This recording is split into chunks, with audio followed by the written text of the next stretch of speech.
Hey friends, I'm Nanette Davidson and I am down here in the music room of Davidson Hall at the John C. Campbell Folk School in beautiful Brasstown, North Carolina. It's holiday time here in the mountains, and even though our doors are closed to students right now, we are still going to do a little bit of decorating. And we want to share with you some of the techniques that we've used for many years to make live wreaths from greenery that we've cut here on the campus. And let's get started. So we're going to be using a straw wreath form to make these wreaths. These are easy to find at places like Walmart or Michael's. They just cost a few dollars and they're recyclable or actually reusable. You can store them away after you have pulled the old greenery off, and you can have them for next year. So we have a bunch of these that we have saved. And here is an example of what happens when you fill it with greenery. This particular straw form, you can see it on the back, it has not been covered with the green plastic that we have covered this one with. The green is nice because it kind of hides any straw that might peek out when you're working with it. So I'm going to show you several different wreaths that are in process. Just showed you one that was finished. Also, this one on the fireplace is one that I made earlier today. And then I've got one that's partially worked, and we're going to finish that up. And then I want to show you how to get started with one that doesn't have anything on it. But first, you're going to need a few tools and a little bit of supplies. We're going to be working with a 22 gauge paddle wire to make the hangers for the wreaths so that you can hang them from a hook or a nail on your wall or on your door. We've got also some 22 gauge stem wire that we're going to be using to wire fruit, apples, lemons, cranberries, to decorate these traditional wreaths, because we were inspired by the Della Robbia type of kind of colonial Williamsburg wreath style. And so putting fresh fruit on them adds color, and that's something that's easy to find. You need a pair of pruners or clippers so that you can clip your greenery. You need a pair of wire cutters because you don't want to use your pruners to cut wire. That will dull your pruners. So you need some little snippers. If you want to cover your wreath form with floral tape, you can use that instead of plastic. Or some of them come covered in this green plastic, so that's great. So you really don't need that much stuff to get started. One thing that's nice to have is a little piece of junk ribbon, and we're going to use that to mark the hanger. So in just a minute, we're going to start by putting the hanger on this straw form. But I want to talk about greenery before we get into it, because there are certain types of greens that are really superior for making these live wreaths. It's already mid-December now, so these greens will certainly keep until New Year's Day, especially if they're outdoors. And our favorite greenery to work with is just the common boxwood. It is shiny, it has a natural shine to it. It's kind to your hands when you're working with it, and it stays just really lush and fresh for the whole time it's on the wreath. Even if it dries out a little bit, it still looks great. I have here a pile of arborvitae, which is also a really nice green type of greenery to use. It has kind of a feathery look. It's nice to have things that are different textures and different shades of green. Here is some gorgeous eucalyptus that was actually grown in the folk school garden. Farmer Teddy brought this down this morning. He is working on a dye garden as well as a vegetable garden. And he said this is a species that's used particularly for floral arrangements, but it smells amazing. It has this smoky blue color. So this is a beautiful thing to use if you can get it. You can get it from a florist if you don't have it in your yard. Also, one of our favorites is Nandina, and you can use both the foliage and the berries. This is a pretty amazing cluster of Nandina berry. This foliage is also kind of feathery, and it will dry out, but it doesn't lose its leaves when it's dry. We're looking for greenery that will not drop its leaves when it dries out, and there are some that are notorious for doing that, including hemlock, spruce, and holly is actually, it won't drop its leaves, but it is really brittle when it dries out. So even though it has those great Christmas red berries, you might want to use your holly in a vase of water as an arrangement instead of putting it on a wreath. I do have some ornamental holly that's a little bit nicer to work with. It's thornless. It doesn't have any stickers on it. It's got really nice berry clusters, and this is an ornamental. Teddy also brought me some of this fabulous juniper that has little blueberries on it, and this is really wonderful to work with. It's got this great color that you're not, always expecting on a Christmas wreath, is this beautiful blue, but it's really pretty and great for an accent. And I used it on this wreath right here. You can see the juniper berries that are tucked in to the pine cones. And I actually also used some moss on this wreath, which is something that's fun. We have a lot of this around here. It grows on rocks. This is damp. It's wasn't growing in dirt. And you can just tear it and tuck it in between the greens with the greening pin. And I'm going to talk to you about greening pins because that is something that you got to have in order to work with the straw forms. The greening pins are these little U-shaped metal pins that have, see if you can see it better if I hold it up against this green form. This will allow you to make clusters of greenery and then poke it into the wreath form. So this is something that you got to have in order to work with straw forms. These are also available. You can buy them in little packages, or you can buy them by the pound if this becomes something that you really want to do, or you want to teach friends how to do it and have a wreath making party of your own. It is definitely more fun to do it with people around. And if you're out in the cutting mode, you might as well cut a lot and then make a lot of wreaths. One other piece of greenery that I want to talk about before we actually begin is magnolia. We have a couple of different types of magnolia that grow around here.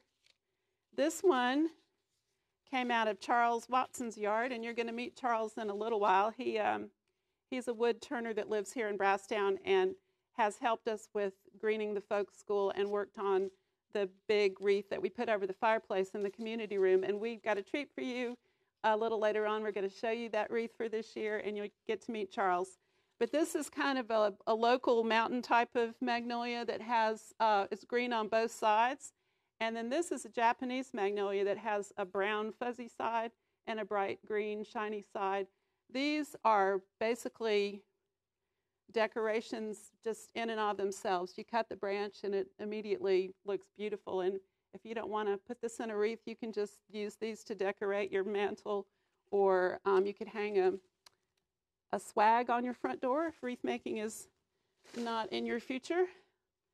So let's get started, and I'll show you some other things as we work together. So what I have here is some 22 gauge paddle wire, and I'm going to cut a piece to make the hanger, and I'm going to make this piece of wire a couple of feet long because I'm going to fold it over. So I'm just going to clip this off the paddle. And what I'm going to do is fold this piece of wire in half, and I'll have a loop on one end, and I'm going to take this wreath form, and I'm going to pull the doubled ends through the loop to make kind of a lark's head so that you've got a nice tight binding there.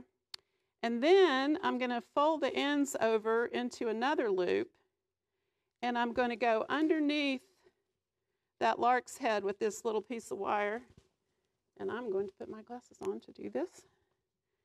So I'll poke that underneath there and twist it around real nice and tight, and then I will have a hanger that can stay on indefinitely. You only have to really make a hanger for your wreath form once, because you don't have to take that off for next year's wreath if you don't want to. So you just twist that around, and then if you can poke the sharp pieces of this wire down into the wreath form so they don't stick you later on.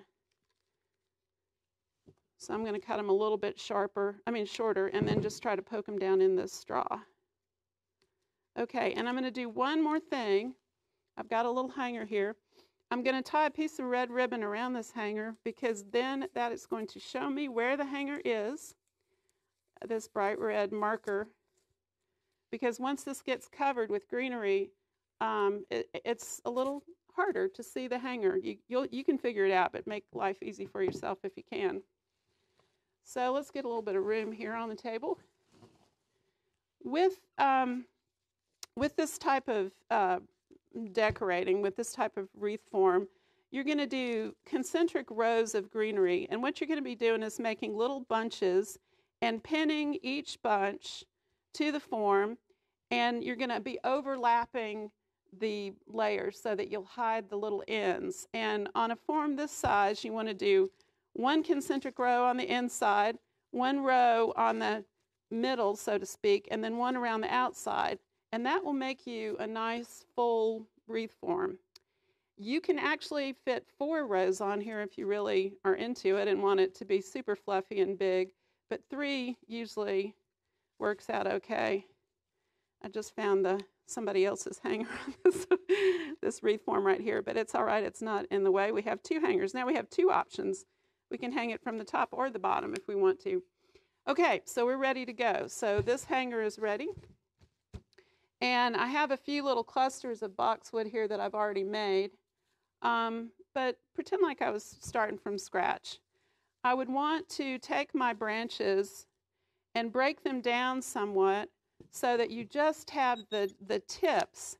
And for a wreath this size, which is about a 10-inch wreath, you don't want your pieces to be more than 7 or 8 inches long, ideally. And you want to put slightly shorter ones on the inside ring so that it doesn't obliterate this opening. You want to be able to see the opening in your wreath form. So you can make these bundles as big or, well, I mean, what you want to do is have enough bulk there so that as the greenery starts to dry, you won't see that plastic wreath form showing through. So I'm mixing arborvitae and boxwood in this particular bundle, and that is what I did on this wreath that's hanging on the fireplace right now.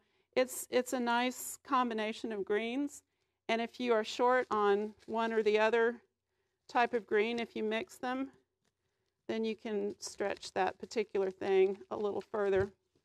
So I have just laid that on the inside and pinned it, and I'm going to do a couple more of these so you can see. I want you to see what it looks like when the form is brand new and doesn't have anything on it. And then in a minute, I'm going to switch to one that I've been working on already today, and we're going to finish that one out. So I have my cluster, I have my greening pin, and at an angle, I'm just going to push that down into the form. Every now and then you need to do the shake test to make sure that you've got everything, that it's not going to fall off. Particularly if this is going to hang on a door, you want to be certain that your clusters are well attached.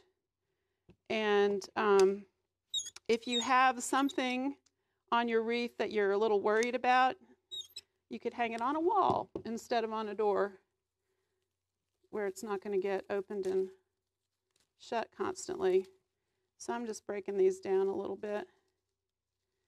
Now everybody has their own wreath making style. You can make your clusters very tight and trimmed real carefully, or you can make them kind of loose and shaggy. Loose and shaggy is kind of what I like. So there's my third cluster, and I'm going to go in with my greening pin again, push it in on a diagonal, push it in tight, and just check to make sure that it is secure. So I would say that's 3 bundles. I would say we probably can do maybe 5 more in here, so maybe 8 bundles for this first ring. And then the next ring will probably take more like 12. And then the outside ring might take 14 or 15 bundles. So if you want to go ahead and just get all of your greenery ready and lay them into little bundles on your table, you might have a helper, and that helper could do that part for you, and then you would be the one that's actually pinning it to the wreath form. And that is traditionally the way we make wreaths, or how we have made them for about the last 30 years here in Brasstown, is we had this wonderful wreath making workshop, and the community would come in and we would give everybody what they needed, and they would work in pairs, and they would learn how to make a wreath, complete a beautiful wreath, and then leave it at the folk school so that we could use it to decorate the halls with. And our marketing manager, Heather Googler, has attended many of those, and she took incredible photographs of these wreaths and these wreath-making events over the years. I don't know if any of you all are on Pinterest, but the folk school has lots of great pages. I don't know what you call it on Pinterest, but lots of great posts of all kinds of stuff, but especially Christmas decorations at the folk school. Many of them are on Flickr. So I would encourage you to go looking for those if you have an interest in what we've done or if you've been part of it.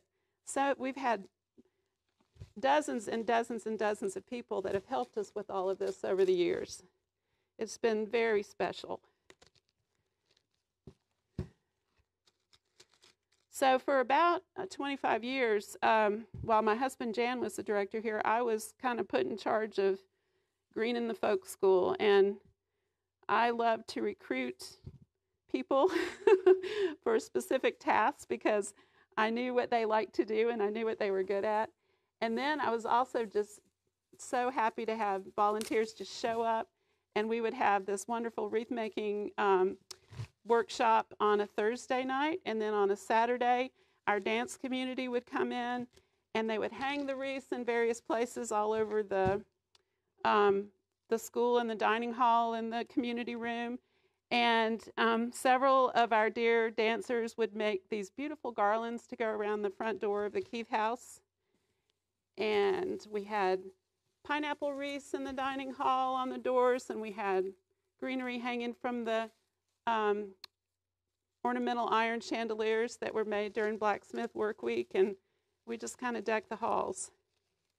And then we would have a big dance on that Saturday night with a huge Christmas tree in the community room, and folks would come in a very festive mood and smell the sweet evergreen air. All right, so here's row 1 on this little wreath. So we're just going to put this one aside. We would do at least one more row here, possibly 2 in the middle, and then one row that goes all the way around the bottom of the wreath. So I'm going to switch this out for a bigger one. This one is, I believe this is an 18-inch. It actually says it on the straw form. So this one has 2 rows. It has an interior row that's all boxwood, and then it has the middle row, which is 2 clusters of boxwood alternating with 1 cluster of magnolia. So it's got maybe 3 to 5 magnolia leaves in a cluster. So what I was doing here was setting up a place on this wreath form that I could go back and insert some embellishment. In this case, it's going to be fruit. So we will use these magnolias to kind of nestle apples and lemons, maybe some cranberries in there. But while you're with me, we still need to get this outside ring on. I'm going to give myself a little bit more room.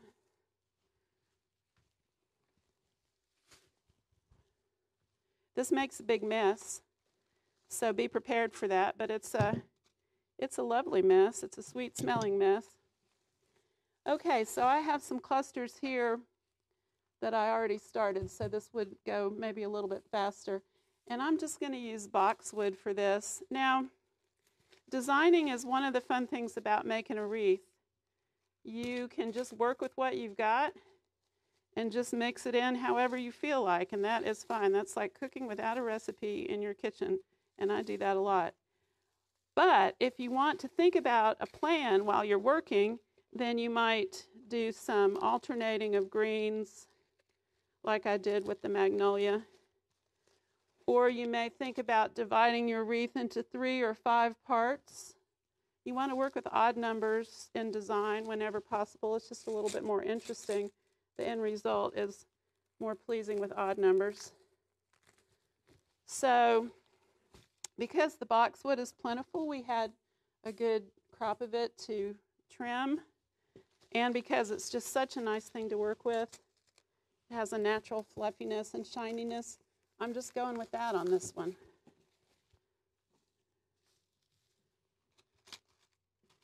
I'm going to hold this up in a minute so you can see how this is being pinned on, but it's the same exact technique that we did for going inside the circle.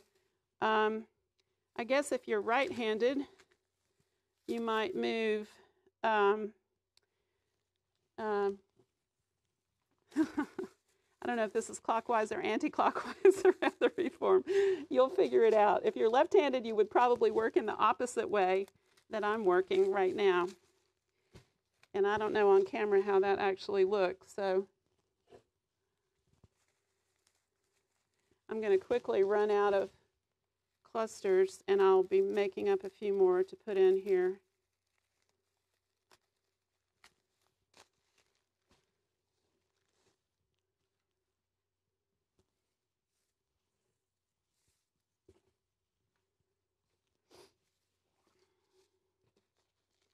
We had a beautiful day to cut greenery. Yesterday was gorgeous here, Sunday. And it started off raining and horrible this morning, and then the sun came out, and we were able to work outside for a little while, which is great. We're trying to do things outside these days.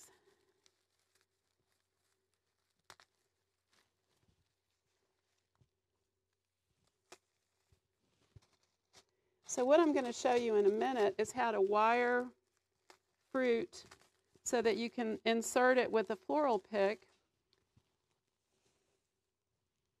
and nestle it into the wreath wherever you need a little bit of color, a little splash of color.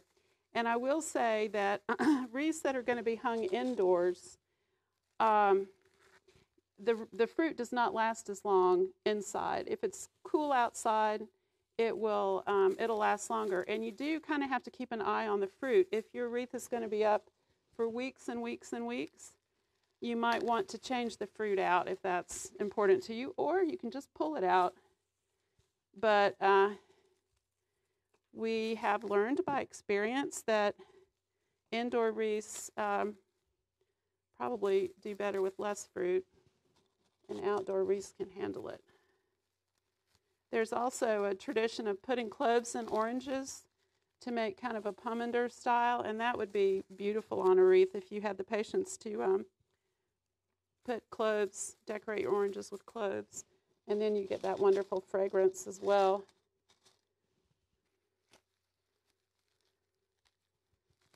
Okay, I'm making progress. I'm not quite all the way around, but I'm getting there. I'm going to let this be the last row before I go ahead and add the fruit so you can see how that's done. But if I decide after I'm done with the fruit that I want to add more to the outside ring, I can do that. It's best to go ahead and do that now, but just for the sake of making this fun to watch, we will do the fruit in just a second. Got a few more clusters that need to go in. So you can see why it would be nice to have somebody that is clipping greenery for you. Now, if you can't find a straw form, there are wire forms that are available as well. And it's actually, you really only have to do one row with wire. You get a flatter wreath. It's not as full looking and round, but that is certainly a great way to do it. And there's lots of tutorials on working with wire wreaths online. You can find that.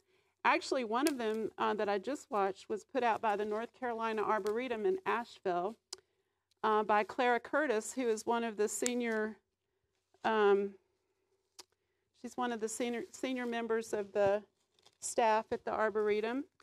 And she, when she was very young, probably in her 20s, worked for Tryon Palace in the eastern part of North Carolina, which was the governor's palace pre-Revolutionary War era, I believe. And they had this amazing sort of traditional greenery Christmas decorations that they did. And she, under their guidance, put out a video tutorial on how to make these wreaths. And I found that in 1992 down in the Murphy Library. And that is what helped me learn how to do all of this wreath making on my own. So it's been super fun to see how this whole video tutorial thing has blossomed. You can learn how to do just about anything from watching a film. So whoops, I don't want arborvitae in this one. And I had the pleasure of taking a wreath making class from Clara at the Arboretum like 20 years later and told her that whole story, and she was thrilled. And so she has made a video for the Arboretum on working with a wire wreath form that you can find if that is something that you need to use, if that's what you've got. You can also make a wire hanger out of a coat hanger that's just twisted into a circle. There are other types of forms that you can use. Grapevines, you can make your own form if you want to by just twisting together some kind of a viney thing that you might have. Again, the straw forms should be pretty easy to order, but don't wait to the last minute because the stores don't have them now. You probably would have to order them. You have to start thinking about this in early November and getting your supplies ready.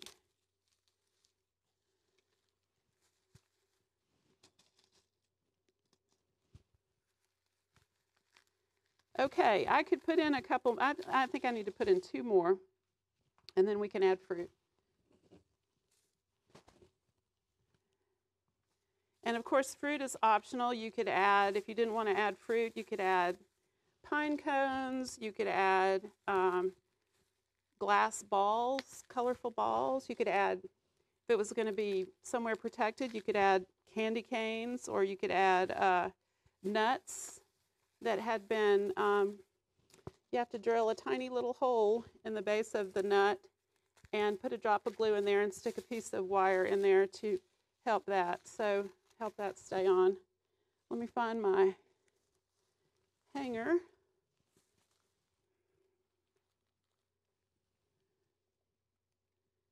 Okay, we'll call that the top right there.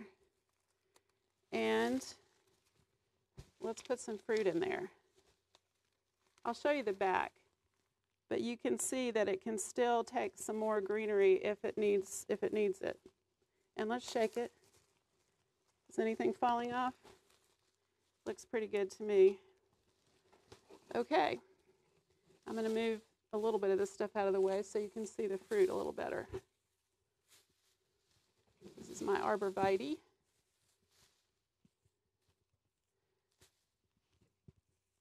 It looks a little bit like cedar, and cedar smells fabulous, but it is not a good green to use because it will drop its leaves.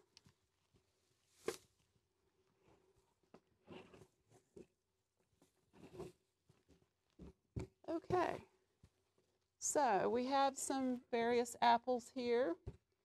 We've got some lemons and a couple of big oranges. These oranges are really probably too big for a wreath this size. I mean, maybe not. The heavier they are, the more in jeopardy they would be of falling off, so wiring them is a little trickier. But for a big, huge wreath, it would be a good size. Lemons, I have some cranberries, and I've already started to cluster these cranberries, and I'll show you how to do that. Make a fun little sprig of cranberries, because one cranberry gets just kind of lost in a wreath, but having little clusters are fun. So let's start with an apple. So we have an apple here, and we have some, I think this is 20 gauge stem wire, and these pieces are about 18 inches long, and what we're going to do is cut them in half, and we need one 18-inch piece that's cut in half with wire snippers, and we're going to cross this through the bottom of the fruit. So I'm going to stick the blossom end, and I'm going to poke this wire through the fruit, kind of under that little blossom stem, and I just don't know exactly where it's going to come out. You could use an 18 gauge stem wire, and it might be a little easier to poke it through. This delicate wire is easier to wrap, but it's a little bit harder to poke through. Okay, so there I have my cross tie wire there. And I'm going to pull these little legs up, and then I'm going to take a floral pick. Did I talk about floral picks? I probably didn't. But a wooden floral pick with a tiny wire on the end of it. This is about looks like a 6-inch floral pick. What I'm not going to do is poke it into the fruit itself. I'm just going to hold it above that blossom end and wrap each one of these little wires around it. So it's not actually poked into the fruit. It's just sitting above that blossom end. And this is a little bit fiddly. You can sit in a chair and just wire all your fruit, watch TV if you want to, or talk to your friends, or sing carols. It's nice to have all these components already done before you actually get going, unless you don't really know what you need until you have made your wreath, and then you start thinking about, oh, that needs something red. Nandina berries would work as well. So you want to do that shake test to make sure that it's not going to fall off the piece of floral pick that you have. And then you're just going to jab this guy right down into the straw form as deep as you can get it to go. And there he's just going to be nestled in among the magnolia there. And I have several that I've already done. So I'm just going to poke all these in. I think I have 5 ready to go, but what I will do is look at the wreath and see if that's enough, or if we need to wire a couple more. That one's a little bit floppy. Whoops. Okay, and one more. Let's stick it in here with the magnolia.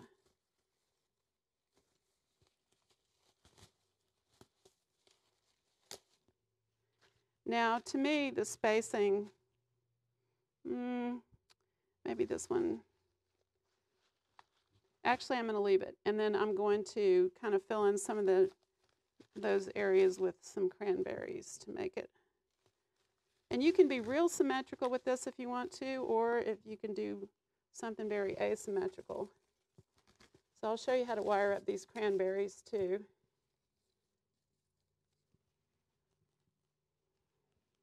We'll need one more if we're going to put one by every apple. So these are fresh cranberries that came from the grocery store, and you want to work with the hardest ones. Sometimes they start to soften up just in the bag before you can get them home from the grocery store. So some of these are already a little bit soft. And of course, if they've been in the freezer, that will not work. They have to be fresh. So I'm going to do a cluster of 3. And again, I'm going to be using the stem wire, but this time I'm going to fold this piece of wire into quarters. And I'm going to leave it attached down here at this fold, but I'm going to clip this loop here where it was doubled over. So now I have a little, kind of a little prong, a little 4-end prong. You can do 3 ends if you want instead of 4. That would be odd numbers. So I just want to poke this cranberry into that wire, straight through it, and then I'm going to do like a tiny little hook on the end of the wire, and then I'm going to slide the berry up and let the wire kind of bite into it so it doesn't stick out. So again, I'm impaling this cranberry with a piece of wire. I'm making a tiny little crook, and then I'm sliding the cranberry up into that. We need a couple more. And we're folding that wire over, pulling the cranberry up, and one more in our cluster of 4. Well, that one slid out. That one was a little soft. So small oranges with kind of a medium skin, like a navel orange is too big, but a mandarin orange, the skin is a little bit too soft. That would work. Oh, shoot. Pomegranates would work. What else? Limes would be pretty. Kumquats. Those are hard to come by, but here anyway in the mountains, but those would be great, and they're very Christmassy. A little cluster of kumquats would be super fun. Okay, so now I have this little cluster here, and I'm going to take a floral pick. I'm going to use a smaller pick for this. And I'm just going to take this wire that's on the end of the floral pick and just wrap it around the base of this cranberry bunch, little bouquet. Let's do the shake test. I'm a little nervous about it, but here goes. That's pretty good. And that's going to go right in there. And you need to poke it deep into the straw. You should hear it bite into the straw. That cranberry slid down. So we're almost done with this wreath. We could add a lemon or two if we wanted to, or we could just let it be apples and cranberries. I don't know. I wish I could hear what you had to say so you could advise me. But we'll stick the lemon in, and if it doesn't look good, we'll pull it back out. They smell really good. All right, I'm going to finish up here so that we can talk to Charles and Linda and look at this amazing wreath that they've been working on today. And so you can imagine, actually you don't have to imagine. On Wednesday night, Bob Grove will do a reading of Dickens' Christmas Carol in front of the fireplace in the community room. All of us that love the folk school and live here in Brasstown are just so sad that we haven't been in the community room for what feels like decades, but it hasn't been quite a year. So to even be able to watch Bob and listen to him read in that community room is going to warm everybody's heart. That's going to be on Wednesday night, so you'll be able to see Charles' spectacular wreath on that fireplace in the community room. So what do we think? Do we like lemons? We probably need 3 at least. So I'm going to put one more on, or maybe 2 more. Maybe I'll show you how you do the lemon. It's the same way that you do the apple.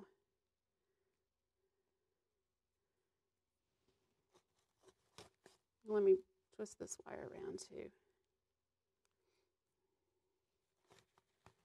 So we sure do miss y'all here in Brasstown. And it's super great that everyone has figured out how to bring the folk school into your own home where it can grow and thrive till we get together again. All right, I'm poking this through. That was a little easier than the apple. Other side.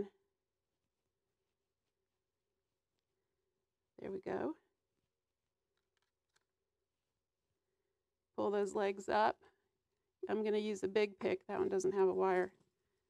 And I'm going to wrap these around kind of all at once just to speed up the process. It's a little bit more secure if you do them individually.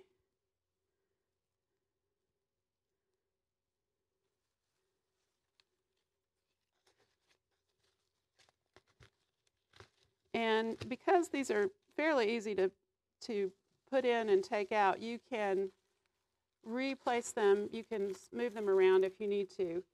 But here is our Della Robbia fruit and boxwood and magnolia wreath. And let's talk to Charles and see what he's been doing over here with the big wreath.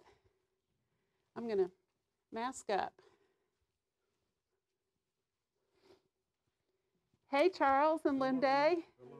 So nice to have y'all here. It's just been amazing to be able to be up here at the Davidson Hall, making Christmas decorations like we've done for so many years together. Y'all are incredible volunteers to the folk school to make this beautiful wreath. So, Charles, I know you teach wood turning here at the folk school. Right. And have you got any classes coming up, or No. waiting until we do the new schedule? And Linda has taught, Linda Honeycutt has taught glass bead making. And what else have you taught at the folk school? Mosaics. Yeah. stained glass, fused glass, and I've also taught people how to teach the folk school way, non-competitively. That is fabulous. And you've volunteered in a variety of ways, and you've helped me with Little Middle before. And yeah, we've had a wonderful time. And we're all dancers. We all dance together at the folk school, and that's something that we love so much. So tell us about this awesome wreath. What's it made? What did you use to put all this greenery on? Well, the base for the wreath is made out of plywood.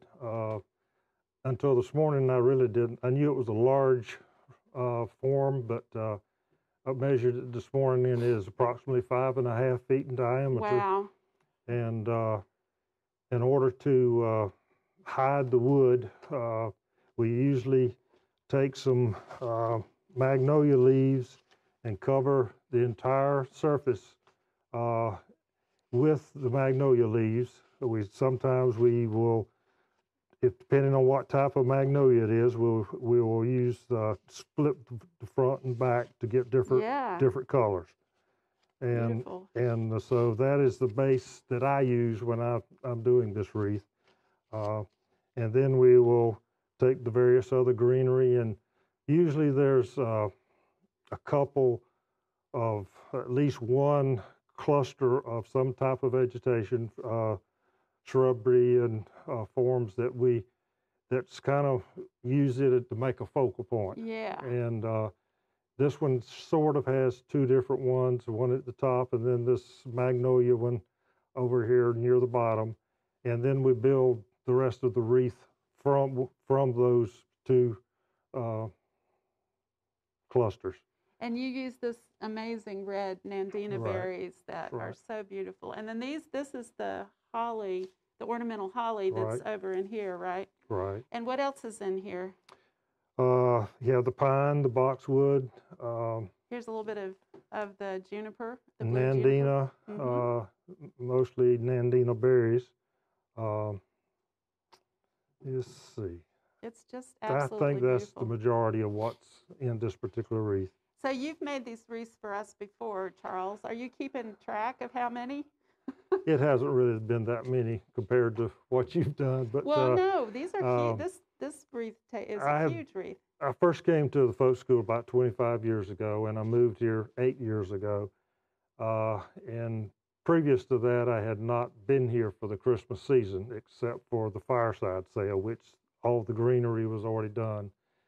And eight Christmas seasons ago, I got involved with doing the wreath, and That's right. mostly the large one We like this. recruited you.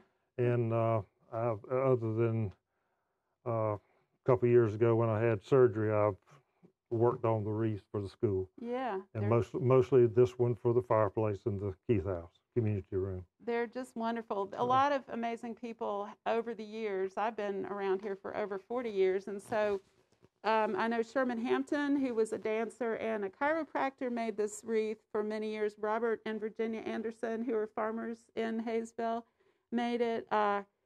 Sandy Webster worked on it one year. Tom Donahue, who's a chair maker that lives here in Brasstown, has made these wreaths for us. So we usually have one that's slightly smaller for the fireplace up here in the music room, but this one will be going in the community room. So we can't thank you enough for giving us this day today. And I know you've been thinking about this for a while too, and trimming your own magnolia tree to make this beautiful wreath. Well, I think that's probably what we wanted to share with you today. I think we're all wishing you all a very Merry Christmas and wish you were here in Brasstown, and know that we're kind of holding down the fort until you can get back here to be with us. So happy holidays, everybody. Merry Christmas. Merry Christmas.